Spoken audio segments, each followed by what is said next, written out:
xigmado kooban oo ku saabsan qiimaha uu leeyahay jaceylka. In wax la jeclaado aad ay u fududahay, balse in la xifdiyo wixii la jeclaada ayaa aad u adag.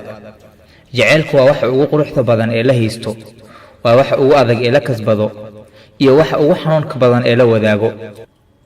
xushmad la'aan jaceylku waa uu lumaa, daryeel la'aan jaceylku waa uu cajisaa, daacad la'aan jaceylku farxad ma leh, aamin la'aan jaceylku waa mid aanan deganayn.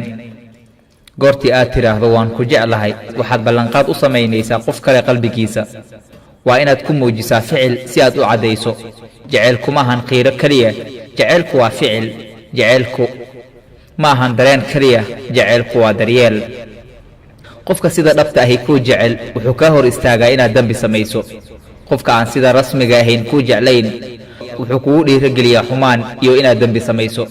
dad badan oo aragtida wejiga keliya wax ku jeclaada gadaal bay ka qowmameeyaan. jaceylka marnaba kama dhasho quruxda wejiga, balse quruxda qalbiga ayuu ka dhashaa oo uu ku beermaa. intaadan qofka jeclaan marka hore fiiri inuu naftiisa jecel yahay. haddii uusan naftiisa jeclayn, adiga jaceyl kuma siin kara ee ka fogow. goortii qofku uu ku jecel yahay ma ahan inaad had iyo jeer aad afka ka sheegtid. waxaad mar kasta ku garan kartaa habka uu kuula dhaqmaayo iyo sida uu kuu soo dhoweyn karo xilliyada aad wakhtiga wadaagtaan.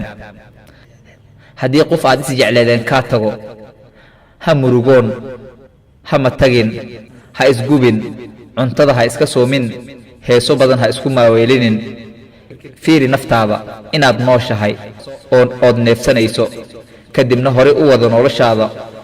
u sheeg naftaada in qofka uu tagay ee aysan tagin noloshaada.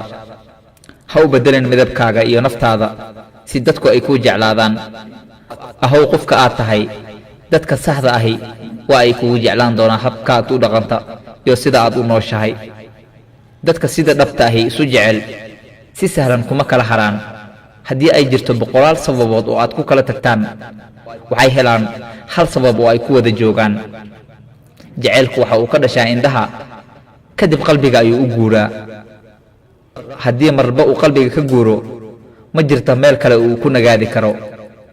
ka ilaali qofka aad jeceshahay inaad qalbigiisa dhaawacdo, waayo halkaa ayaad ka degan tahay ee indhaha, dhagaha iyo xibin kale oo jirkiisa ka mid ah kuma noolid.